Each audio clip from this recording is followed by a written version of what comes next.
Hello, कैसे हैं आप लोग। स्टडी क्लिक में आपका स्वागत है। चलिए बात करते हैं ह्यूमन हेल्थ एंड डिजीज़ के पार्ट 4 में, जहां पे आज हम बात करने वाले हैं आपसे इम्यूनिटी के बारे में।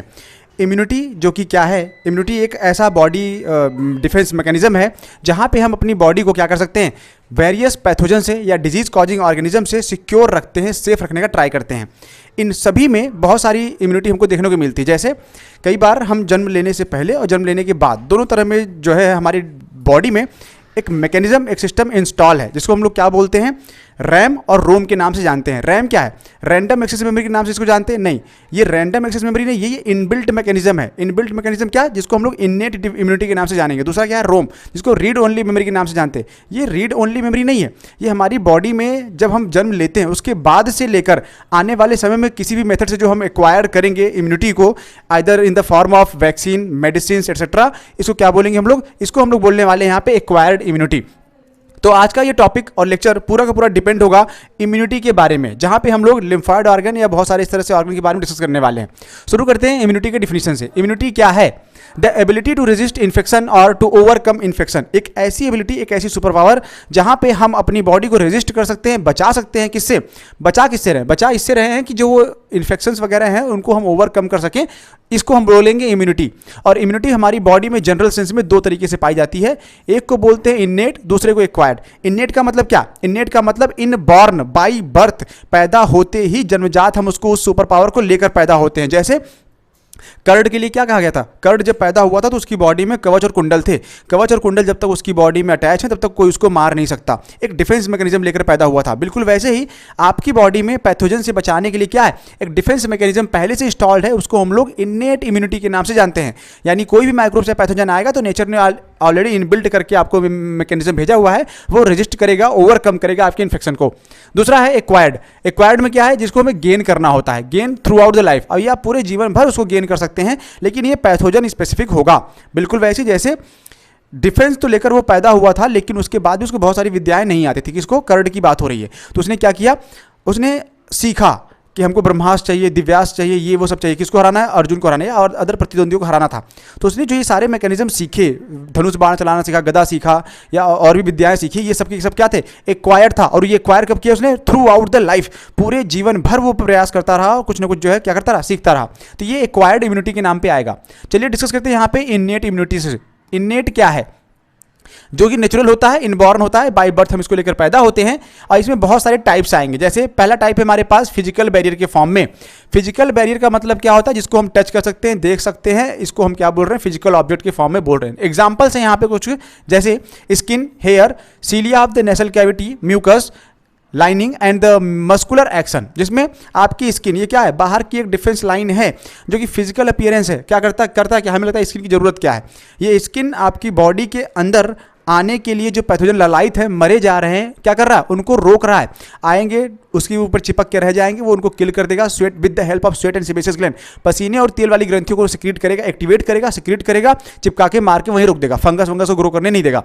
दूसरा हेयर्स, हमारी बॉडी में जो है हेयर्स पाए जाते हैं, जो कि मैमल्स के सबसे खास कैरेक्टरिस्टिक फीचर में से एक आता है। ये हेयर्स भी क्या करते हैं, हमारी डिफेंस लाइन को मजबूत बनाते हैं, यानी स्किन को और ज़्यादा मजबूती प्रदान करते हैं। कैसे, जो ये फेशियल हेयर्स वगैरह हैं, आप जरा नोटिस करिएगा, जब तक आपकी बॉडी पे फेशियल हेयर्स हैं या बॉडी पे हेयर्स हैं, आप दानों से जो ये छोटे छोटे दाने निकलते हैं, कील मुहासे निकलते हैं, आप इसे सेफ रहते हैं। लेकिन जैसे आप इनको ट्रिम कराइए या शेव करिए, क्लीन शेव करिए, तो क्या होगा, ये दाने उभर के सामने आ जाते हैं। मतलब इनका पैथोजन से डायरेक्ट कांटेक्ट हो गया और उसके बाद स्किन में क्या हो गया, एलर्जी स्टार्ट हो गई। जब तक फेशियल हेयर थे, बियर्ड थी, मुस्टैच थी, ये क्या कर रहे थे, बाहर से आने वाले डस्ट पार्टिकल, इवन माइक्रोब्स को क्या करते थे, ट्रैप करके रोक करके रख रहे थे, इसलिए अभी तक वो आपको इन्फेक्शंस नहीं हो रहे थे। Such as cilia of the nasal cavity, बिल्कुल ऐसे ही नेसल कैविटी में ये जो नेसल चैम्बर है, इसके अंदर सीलिया हेयर लाइक स्ट्रक्चर्स पाए जाते हैं, जो म्यूकस में चिपका के रोक लेते हैं, किसको, डस्ट पार्टिकल को या माइक्रोब्स को, ताकि वो नेसल चैम्बर से होते हुए लंग्स, ब्रोंकाई, एर्ट्रियो, ब्रोंकियोस तक में पहुंच के या एल्व्यूलाई, एयर्स तक में पहुंच के इन्फेक्शन या अस्थमा कॉज न कर पाए। लास्ट में आता है म्यूकस लाइनिंग। म्यूकस लाइनिंग क्या है, म्यूकस लाइनिंग हमारे बॉडी के वेरियस पार्ट तक पाया जाता है, जैसे रेस्पिरेटरी ऑर्गन, रिप्रोडक्टिव ऑर्गन, ऐसे सिस्टम्स में लगभग हर जगह आपको क्या मिलेगा, डाइजेस्टिव सिस्टम में भी आपको ये मिलेगा। इसके अलावा मस्कुलर एक्शन से भी क्या करते हैं, कई बार हम ट्राई करते हैं कि हमको डिजीज ना होने पाए। वहीं पे एग्जाम्पल अगर स्किन का देखें तो ये प्रिवेंट करता है entry of the pathogen with the help of sweat and sebaceous gland. Bacterial and fungicidal properties, इनकी प्रॉपर्टी क्या होती है? इनकी प्रॉपर्टी ये होती है कि ये अपने पास बैक्टीरियल और फंजिसाइडल प्रॉपर्टी कंटेन करते रखते हैं, यानी बैक्टीरिया और बाकी फंगस को ग्रो करने नहीं देंगे। अगर हम म्यूकस लाइनिंग की बात करें तो मैंने आपको पहले बताया था कि ये वो इनकी लोकेशन कहाँ पे है। जनरली आपको मिल जाएगा रेस्पिरेटरी ट्रैक्ट में, डाइजेस्टिव ट्रैक्ट में मिलेंगे, यूरिनरी ट्रैक्ट में मिल सकते हैं, रिप्रोडक्टिव ट्रैक्ट में, लगभग हर एक सिस्टम में ये पाए जाते हैं। फंक्शन क्या है इनका? इनका मेजर फंक्शन है ट्रैप द माइक्रोब्स। माइक्रोब्स को पकड़ो, ट्रैप कर दो, आगे बढ़ने मत दो, ग्रोथ नहीं होने देंगे तो इन्फेक्शन कॉज नहीं होगा। वहीं पे जो दूसरा हमारा है वो है फिजियोलॉजिकल बैरियर। नेचर ने फिजियोलॉजिकल बैरियर पहले से बना के रखा हुआ है, यानी हम अभी तक रैम की बात कर रहे हैं, रैंडम एक्सेस मेमोरी की बात चल रही है यहाँ पे। एग्जाम्पल्स के तौर पे such as acid in stomach, acid कौन सा पाया जाता है? HCl, हाइड्रोक्लोरिक एसिड जो है क्या कर रहा है हमारे बॉडी में, स्टमक में पहले से प्रेजेंट है, जो हमको बाहर से फूड के साथ साथ चबा रहे थे, जब उनके साथ आने वाले माइक्रोब्स को रोकने का, किल करने का ट्राई ये करेगा। सलाइवा में एक एंजाइम पाया जाता है जिसका नाम है सलाइवरी एमाइलेज या टाइलिन करके हम उसको बोलते हैं, माउथ में पाया जाता है। ये भी बक्कल कैविटी के अंदर क्या करता है? आने वाले किसी भी माइक्रोब्स को ट्रैप करके किल करने का ट्राई करता है। बच गए तो आगे बढ़ गए, नहीं बढ़ पाए तो ये किल कर देगा। नेक्स्ट है टीयर्स, आंखों से बहने वाले आंसू। उसमें क्या होता है? उसमें एक एंजाइम है जिनका नाम है लाइसोजाइम। कुछ बातें आपको बताई जाती हैं आंखों के बारे में, कुछ बातें नहीं बताई जाएंगी। जैसे जो लोग नॉर्मल नेकेड आई से निकल रहे हैं, बाहर टहल रहे हैं, मॉर्निंग वॉक इवनिंग वॉक कर रहे हैं, वहाँ तक के लिए ठीक है। लेकिन अगर वही वो व्हीकल से ट्रेवल कर रहे हैं, रॉन्ग डायरेक्शन में ट्रेन में बैठे हैं, जिधर से हवा आ रही है सामने की तरफ से, उसी तरफ आँख करके ऐसे देख रहे हैं, तो इस केस में जो हवा का ये टकराव है, जब टकराएगा आँखों से तो क्या करेगा? ये कुछ इस तरह के प्रोटीन होते हैं जो गर्म होने पे जम जाते हैं, और कुछ ऐसे होते हैं जो ठंडे होने पे जमते हैं। तो आंखों में पाए जाने वाले जो प्रोटीन है वो गर्म होने पे क्या होता है? जमता है। तो उस केस में क्या हो जाएगा? मोतियाबिंद। तो फिर बाद में 30, 35, 40, 45 की उम्र में क्या हो रहा है? लोगों को मोतियाबिंद हो रहा है, ऑपरेशन कराए पड़ रहे हैं। तो जिनको इस तरह की कंडीशंस होगी उनको क्या करना पड़ेगा? ये ठीक कराना होगा। तो लाइसोजाइम क्या करता है? लाइसोजाइम आपकी आंखों को प्रोटेक्ट करने का ट्राई करता है, थोड़ा सा गीला गीला मॉइस्चर बनाए रखता है कि टेम्परेचर नॉर्मल रहे। लेकिन फिर भी आप वही बदतमीजी, वही हरकतें बार बार करेंगे तो फाइनली मोतियाबिंद तो होना ही है। ठीक है। ईयर वैक्स क्या है?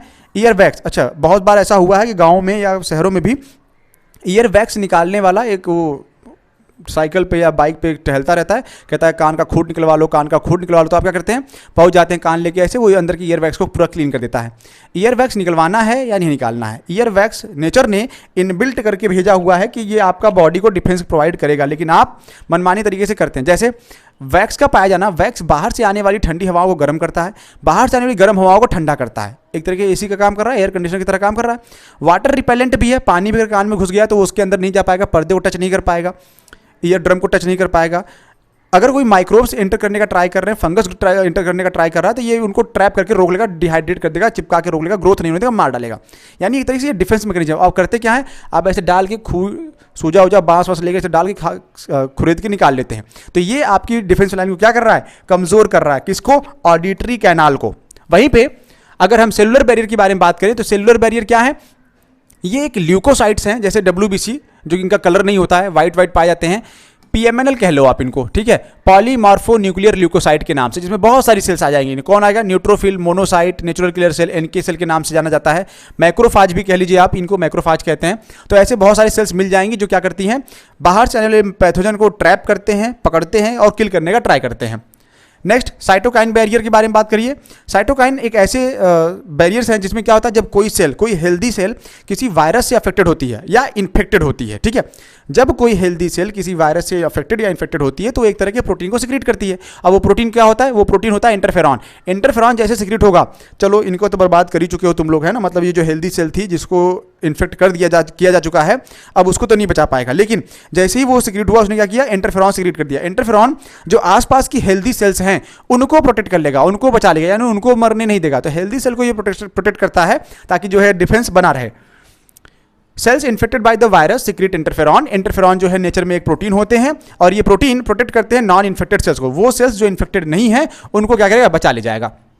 अच्छा, वहीं पे दूसरा आपका क्या है? दूसरा है आपका एक्वायर्ड इम्यूनिटी।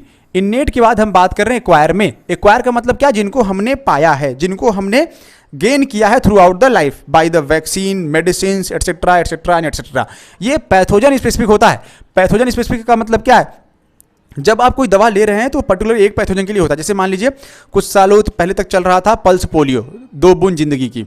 2 बूंद जिंदगी की एकमात्र ऐसी वैक्सीन है पोलियो वैक्सीन जो आपको ओरली दी गई है। इसके अलावा बाकी सारी वैक्सीन क्या है, इंजेक्शन के फॉर्म में आपको इंसर्ट कराया गया है, ठीक है। तो ये जो पोलियो वैक्सीन थी किसके लिए थी? क्या ये सारे तरह के माइक्रोब्स वायरसेस के लिए था? क्या नहीं, ये सिर्फ एक डिजीज के लिए था, पैथोजन पोलियो, यानी उस पैथोजन जो कि पोलियो कॉज कर रहा था, सिर्फ उसके लिए बनाया गया था। अगर आप पोलियो की दवा खुराक 2 बूंद जिंदगी की ले रहे हैं तो उस 2 बूंद की जिंदगी से आपकी जिंदगी बचे ना बचे, लेकिन पोलियो नहीं होगा, ठीक है। Characterised by the memory. अब कहते हैं कि इसमें ये कैरेक्टराइज्ड होता है, काम करता है मेमोरी के बेस पे, यानी एक बार अगर ये डिफेंस मैकेनिज्म आपकी बॉडी में इंट्रोड्यूस हो गया तो आने के बाद जब दोबारा कभी फिर से सब्सिक्वेंट एनकाउंटर होगा, यानी फिर से अगर कभी वही वायरस आया आपकी बॉडी में इंटर करता है तो कहेंगे अरे तो वही वाला है, कौन जो पहले आया था, पिछले मार के भगाए थे, इसको पकड़ो निपटा दो। तो अब मेमोरी बन गई है, पहचान रहे हो यही आया था जिसको मारा था, तब फिर से वही किल करेगा। एग्जाम्पल के तौर पर दूसरा एग्जाम्पल ले लीजिए, जैसे कोविड-19 कोरोना वायरस है ना, सार्स कोविड फैमिली का जो आया था, रेस्पिरेटरी ट्रैक्ट डिजीज कॉज कर रहा था। जब फर्स्ट टाइम आया, कहते हैं कि फर्स्ट वेव आई थी, बहुत सारे लोग मारे गए थे, बहुत सारे लोग डर गए, टेंशन में आ गए। अब उसमें क्या हुआ, फर्स्ट टाइम इंट्रोडक्शन था हमारा उसका, हम समझ ही नहीं पाए ये क्या करेगा, हम उसको हल्के में ले, तो वो हमको हल्के में निपटा दिया। लेकिन सेकेंड वेव में हमने अपने आप को प्रोटेक्ट कर लिया, हमारी बॉडी ने डिफेंस सिस्टम मैच्योर किया, डेवलप किया, जिसको हम लोग क्या बोलते हैं, एक्वायर्ड इम्यूनिटी बोलते हैं। अब दवा से लिया या वेरियस मेथड अप्लाई किया हमने, वो अलग बात है। और जब डेवलप हो गया, सेकेंड वेव आई, तो हम लोग हंस के अरे कोरोना ही तो है, देख लेंगे, इसको भी झेल लेंगे। फर्स्ट पहली बार आया था, डर लगा था। अब तीसरी बार अगर वेव आती है या चौथी बार आती है या फिर से कभी आएगा, तो क्या आप इस कोविड-19 के वायरस से डरेंगे?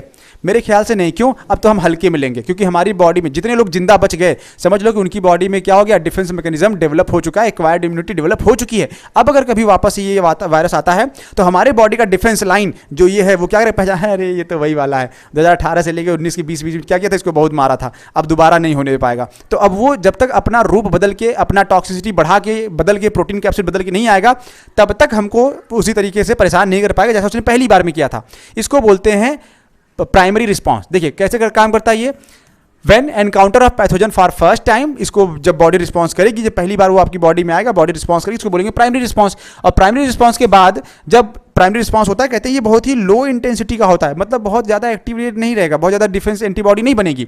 लेकिन जब सब्सिक्वेंट एनकाउंटर होगा, जब दोबारा से फिर से एनकाउंटर होता है विद द सेम पैथोजन, वही पैथोजन फिर से करेगा, तब इसको बोलेंगे सेकेंडरी रिस्पॉन्स। और सेकेंडरी रिस्पॉन्स की इंटेंसिटी भैया बहुत भयंकर होती, खतरनाक।